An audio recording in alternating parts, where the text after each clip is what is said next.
I was concerned when I retired because I will tell anyone, learn from other people's mistakes. In my case, I was living to work rather than working to live. There was not a balance between my personal life and the business life. So in retirement, I was concerned that because my days were so full, going in early, staying late, constantly working, constantly achieving goals and tasks and meeting them, exceeding them, that when I retired, I would be I would drive myself buggy, that I wouldn't know what to do with myself, that I was going to be incredibly bored. Welcome to a special edition of Half Right.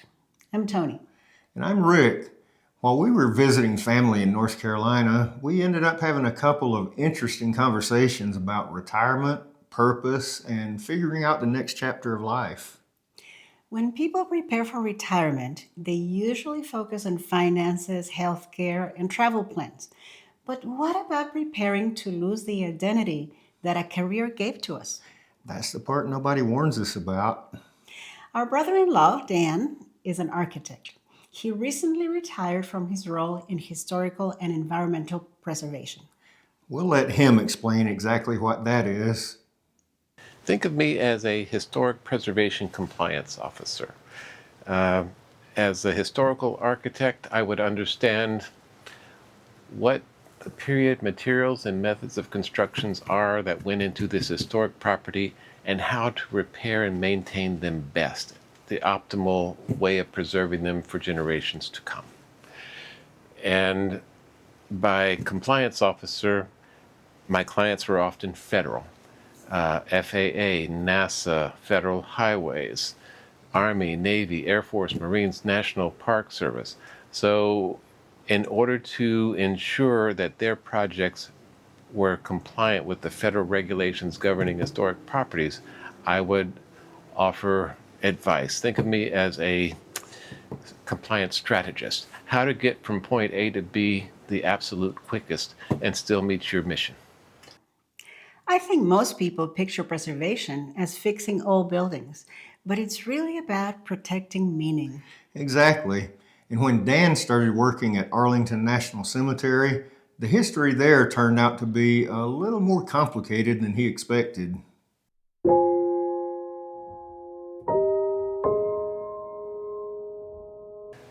When I was fortunate to be able to join the staff of Arlington National Cemetery as a supervisory master planner, I was astonished to learn that as significant historically as the cemetery is, it was not listed on the National Register of Historic Places, the federal government's uh, determination of what is significant in the United States. So one of my projects was to hire the competent staff of the Corps of Engineers to come in and determine what aspects of Arlington Cemetery are truly in and of themselves historic, what contributes to its historic significance and what does not. An example of what does not is the non-historic built in 1998 visitor center.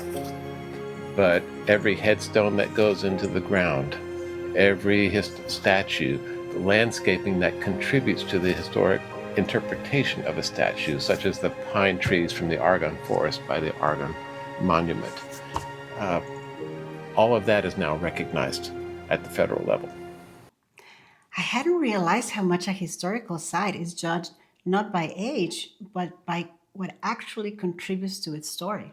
Yeah, I think it's more about what tells the story best rather than old versus new. But that makes me wonder whether older buildings sometimes got something right that we've lost in modern design. Like buildings that were actually built to last. Hmm, let's see what Dan has to say about that. Much of what my focus was understanding how early technologies were employed.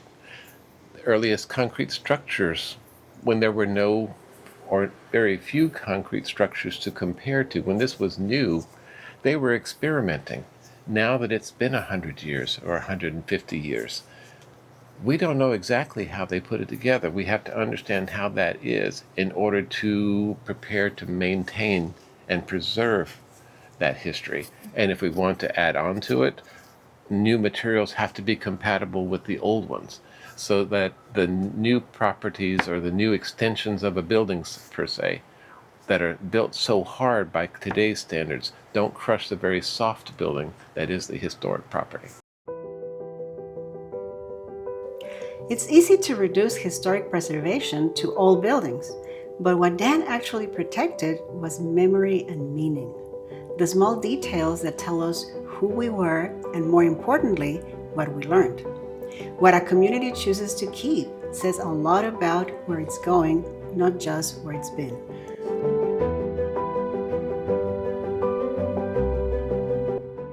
The historic past is the foundation for where we are and where we're going in the future. So many people want to, in particular, my experience with historical murals and paintings, so many people want to erase the past because it's something they didn't care for or cared to be reminded of. But if we don't remember our past, we're going to be repeating it. With Dan, that job became a big part of who he was. Yeah, I asked him to look back on his career and tell me the one thing he was most proud of, and he didn't have to think about it for long.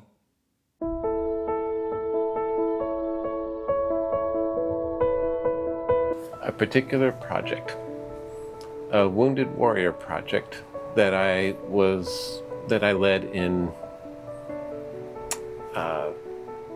Fort Bliss as a master planning project manager. There we had 3 barracks that were themselves historic, that were going to be rehabilitated as temporary housing for warriors in transition. Those uniformed service members who had been wounded and were coming back to the U.S. for treatment. I was given failure and impossible deadlines, but working with the officers and enlisted of that organization, we turned around 3 projects. Keep in mind, 1 building was still occupied. In 90 days, we turned it around, made 3 barracks accessible and fully usable by the wounded warriors that were going to be stationed at Fort Bliss. What was remarkable to me, what was most memorable, was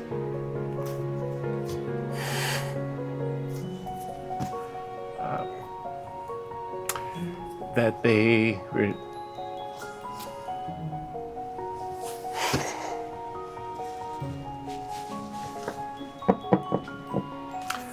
those people who had trouble standing stood at attention to thank me. I recognized the work that I had done in cooperation with them to get this project completed.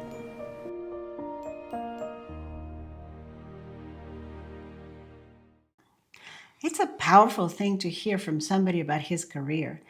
It was never just a job to him.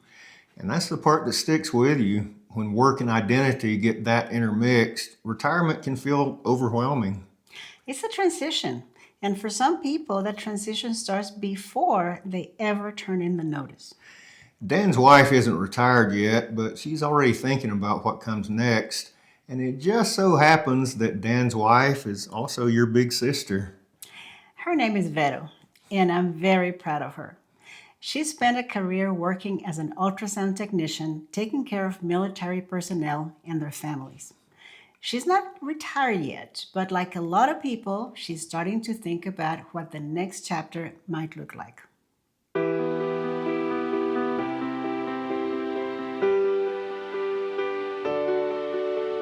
I wonder because I think I feel my purpose is to serve and my skills serve right now. So I hope I'm not going to be not depressed, but like with no purpose.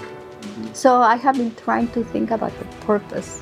What is next? I have noticed some people lost a companion or lost their job, and they are get lost because they don't know what is the purpose. So I have been trying to think and in advance of that moment.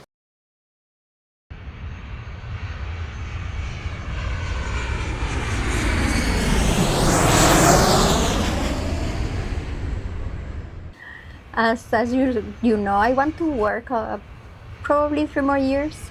So I have been thinking what I want to do, how I'm going to be entertained, or how I'm going to enjoy life. So I know that I can crochet or knit, but I think I'm going to experiment in painting, learning painting, and maybe do some volunteering.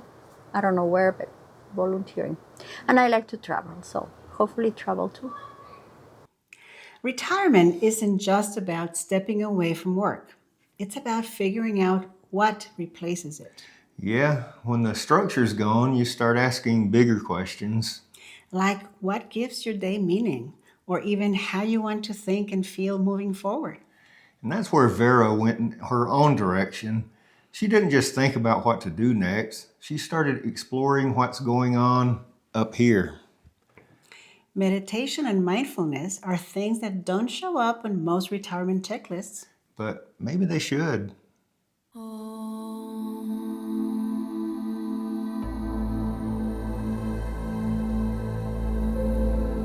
I have always been curious about, all the things, meditation, and prayer, and all that.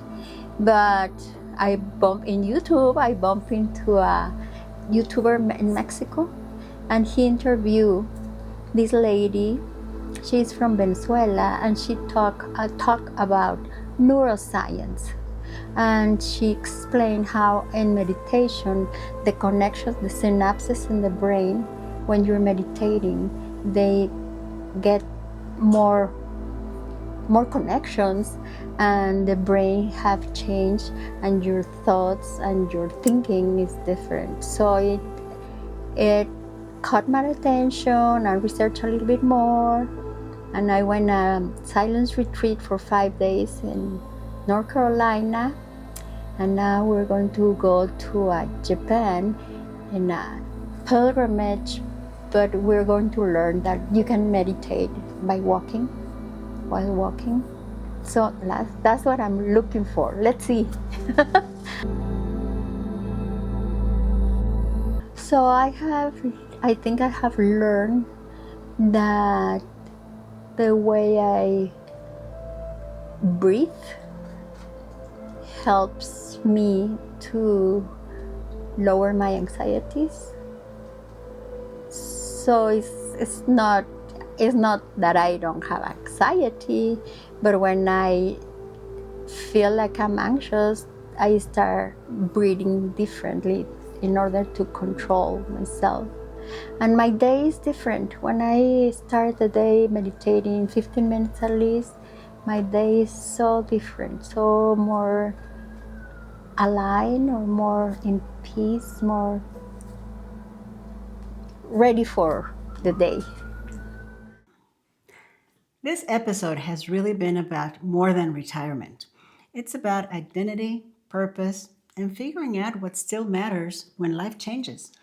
Dan reminded us that work can become part of who we are, and Vero reminded us that the next chapter is not just about slowing down, it can also be about looking inward. Some people plan for retirement like it's the finish line.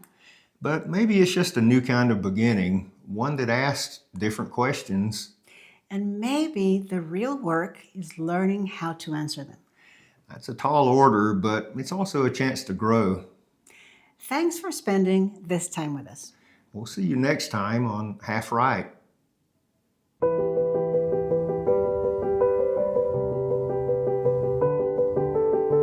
Maybe on one hand, I take things more seriously, but on the other hand, I try to be more free and more in tune with God's will. I cannot have so much control. I know things are going to happen, and I think I'm a little bit better equipped now with age.